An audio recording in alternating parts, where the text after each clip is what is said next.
at gabay ng magulang ay kailangan sa mga batang manonood.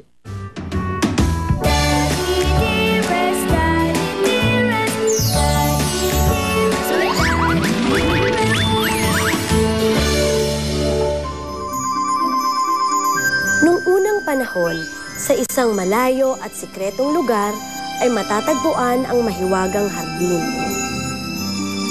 kung saan mahanap ang mga kakaibang halaman at naggagandahang bulaklak.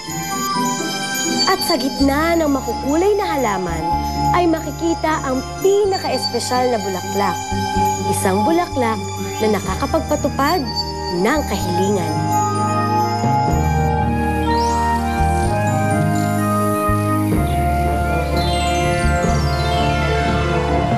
Basta-basta makakapasok ang sinumang nilalang sa lihim na hardin. Tanging ang mga engkantadang halaman lang ang nakakatunton ng lugar na ito. At kapag ikaw ay napisil ng engkantadang halaman, nakarapat-dapat, ikaw ay maaaring dalhin sa mahiwagang hardin.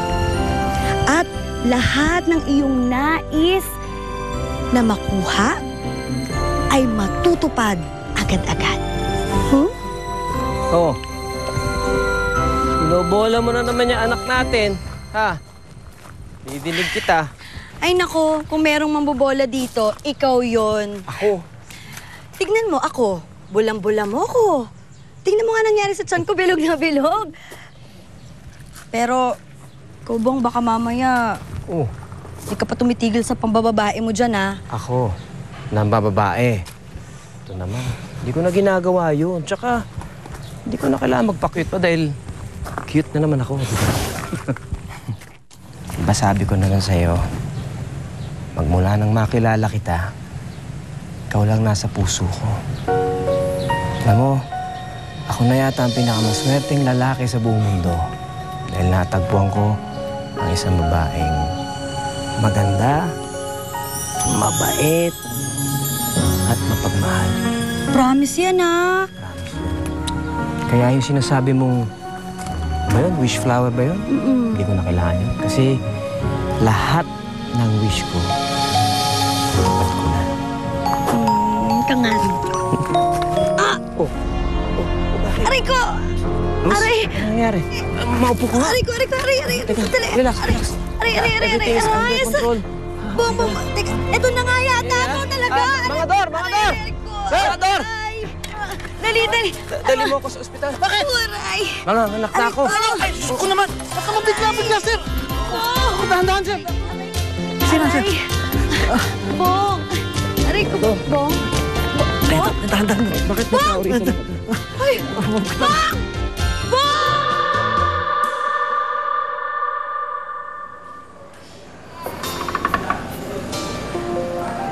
Good morning, Mami! Hello! Ay, nako. Ang ganda-ganda talaga ng anak ko, oh. Kamukha ni Daddy. Naku! O sige na nga, ikaw na lang lagi ang kamukha ni Baby Daisy.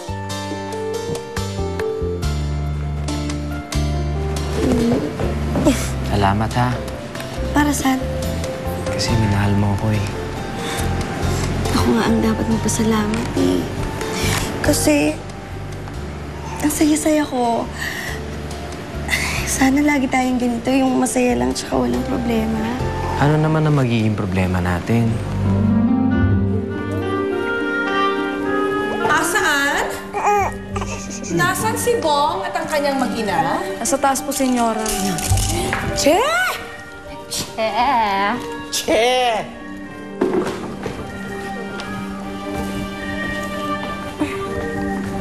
Tay, sino mo yun ngayon? Bago ka lang dito. Tanda mo ito. Mag-iingat ka sa pamilyang yun. Dahil silang sugo ng demonyo. Lumaki ako sa bahay ampunan. Kahit kailan, hindi ko naman nakilala yung mga magulang ko, eh. Tsaka mula nung mawala yung kakambal ko, pakiramdam ko parang nawala na rin yung kalahati ng pagkatao ko. Pero ngayon, buo na ako, Bong. Kayo ang buhay ko. Kayo ang pamilya ko.